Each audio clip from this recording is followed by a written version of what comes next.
اور 4 ربیع الاول سین مطاف سے پھر آپ ایک بار آپ کے ساتھ لے کر آئے ہیں وہی پیاری پیاری باتیں اپنی پیاری شہزادیوں کے لیے، اپنی بیٹیوں کے لیے، جو کی تھی نبی پاک صلی اللہ علیہ وآلہ وسلم نے خواتین اسلام سے۔ فخر دو عالم صلی اللہ علیہ وآلہ وسلم نے ارشاد فرمایا کہ جس کو یہ خوشی ہو کہ اس کی دعا اللہ تعالیٰ سختیوں کے زمانے میں قبول فرمائے تو اس کو چاہیے کہ خوشدلی کے زمانے میں کثرت سے دعا کیا کرے۔ بچوں کو پیارے نبی کی پیاری پیاری باتیں یاد کروا دیجئے کہ نبی پاک صلی اللہ علیہ وآلہ وسلم نے ارشاد فرمایا، کیا تمہیں وہ اعمال نہ بتاؤں جس کے بجا لانے سے اللہ تعالیٰ خطاؤں کو معاف کرتے ہیں اور نیکیوں میں اضافہ فرما دیتے ہیں، اور وہ ہیں دل کی ناپسندیدگی کے باوجود مکمل طریقے سے وضو کرنا، مسجد کی طرف زیادہ قدم چل کر جانا، ایک نماز پڑھ لینے کے بعد دوسری کے انتظار میں رہنا، بس یہی تمہارا رباط ہے۔ یعنی رباط یہ ہے، بس یہی تمہارا رباط ہے، بس یہی تمہارا رباط ہے۔ رباط جہاد فی سبیل اللہ پر مبنی اصطلاح ہے، یعنی عبادت کی نیت سے اپنے آپ کو روکے رکھنا، کیونکہ اس طرح کا رباط بڑے اجر و ثواب کا باعث ہے، اسی لیے ترغیب دلائی گئی، اور اگر یہ اللہ کے راستے میں ایک دن بھی ہو تو یہ دنیا مافیہا سے بہتر ہے۔ اور الحمدللہ اللہ تعالیٰ کا بہت شکر احسان کہ ہم اس وقت مغرب کی نماز کے بعد یہاں بیٹھے اور سین مطاف سے آپ کو سبق بھیج رہے ہیں، اس دعا اس نیت کے ساتھ کہ ہمارے لیے بھی اللہ اس سبق کو بہترین صدقہ جاریہ بنا دے اور بعمل بنا دے ہم کو بھی۔ تو ایک نماز سے دوسری نماز تک کی ہم یہاں پر بیٹھ کر انتظار کر رہے ہیں اور ساتھ ہی ساتھ اللہ کا ذکر کر رہے ہیں، تو اللہ تعالیٰ ہم سب کو قبول فرمائے۔ تو میری بیٹیوں، نبی صلی اللہ علیہ وآلہ وسلم کے 3 حقوق، اہم حقوق ہیں،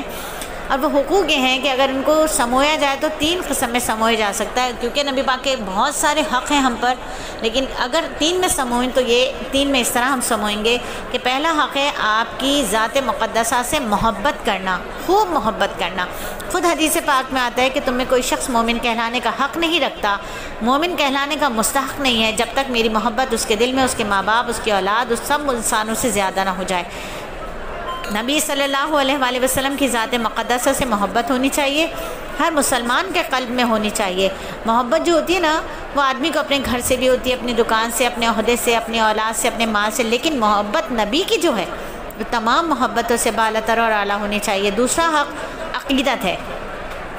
عقیدت دیکھیں، عقیدت کے کیا معنی ہے؟ یقین کر لیں اور یہ فیصلہ کر لیں کہ نبی صلی اللہ علیہ وآلہ وسلم جو دین لے کر آئے، جو کتاب لے کر آئے، جو احکام لے کر آئے، وہ سب حق ہیں، سب سچے ہیں، ایسے سچے کہ ان کو اختیار کے بغیر نجات نہیں ہے۔ نجات نبی پاک صلی اللہ علیہ وآلہ وسلم کے ارشاد کی تعمیل میں ہے۔ یہ یقین رکھنا، یہ عقیدت رکھنا، یہ ان کا دوسرا حق ہے، یعنی حکم اللہ کا اور رواج رسول اللہ کا چلے گا، جو طریقہ نبی صلی اللہ علیہ وآلہ وسلم لے کر آئے، جو احکامات نبی صلی اللہ علیہ وآلہ وسلم اللہ کے لے کر آئے، ان پر ہمیں نبی کے طریقے سے چلنا ہوگا۔ اور تیسرا حق ہے اطاعت، محبت بھی ہو، عقیدت بھی ہو، مگر اطاعت نہ ہو، اس کی مذمت آئی ہے۔ اس لیے نبی پاک صلی اللہ علیہ وآلہ وسلم جیسا بڑا نبی، بڑا انعام ہم کو ملا، اس کے مطابق شکر ادا کرنے کی ضرورت ہے۔ اگر شکر کرنے کے لیے 3 چیزیں ضروری ہیں جو یہاں بیان کی گئی ہیں، جو میں نے بیان کی ہیں، محبت اعلیٰ درجے کی، عقیدت اعلیٰ درجے کی، آنکھوں سے دیکھ کر کسی بات پر یقین نہیں، اپنے اعمال پر یقین ہے، نبی صلی اللہ علیہ وسلم کے ارشاد پر یقین ہے۔ تیسری چیز اطاعت، نبی صلی اللہ علیہ وآلہ وسلم کے حکم کی بجاوری، نبی صلی اللہ علیہ وآلہ وسلم کے طریقے پر زندگی اختیار کرنا۔ یہ تینوں حق ہیں، اگر 3 حقوق کو ادا کیا تو اللہ کیا مقبول، اگر ادا نہیں کیا تو اللہ کیا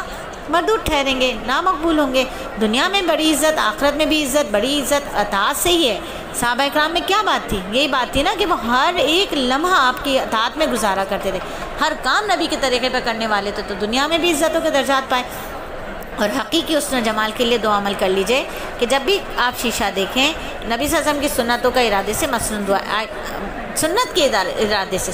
ارادے سے کہ یہ میرے نبی کا طریقہ ہے، تو شیشہ دیکھیں کس نے منع کیا ہے، شیشہ دیکھیں سنت کے ارادے سے، شیشہ دیکھیں مسنون دعا پڑھیں کہ اللہ تعالیٰ جیسے آپ نے میری صورت پیاری بنائی ہے، میرے اخلاق بھی اچھے کر دیجئے۔ ہر نماز کے بعد 25 مرتبہ یا کریمہ پڑھ کر ہاتھوں پر دم کر کے چہرے پر پھیر لیں گے، عمل آپ کو اور مجھے حقیقی حسن سے آراستہ کر دے گا۔ اگر کوئی شخص اپنی دونوں بیویوں میں انصاف نہیں کر رہا تو 7000 مرتبہ یا مقسطو اپنے یا انصاف کرنے والے پڑھے، اور کسی بھی کھانے پینے کی چیز پر دم کر کے شوہر کو کھلایا کریں۔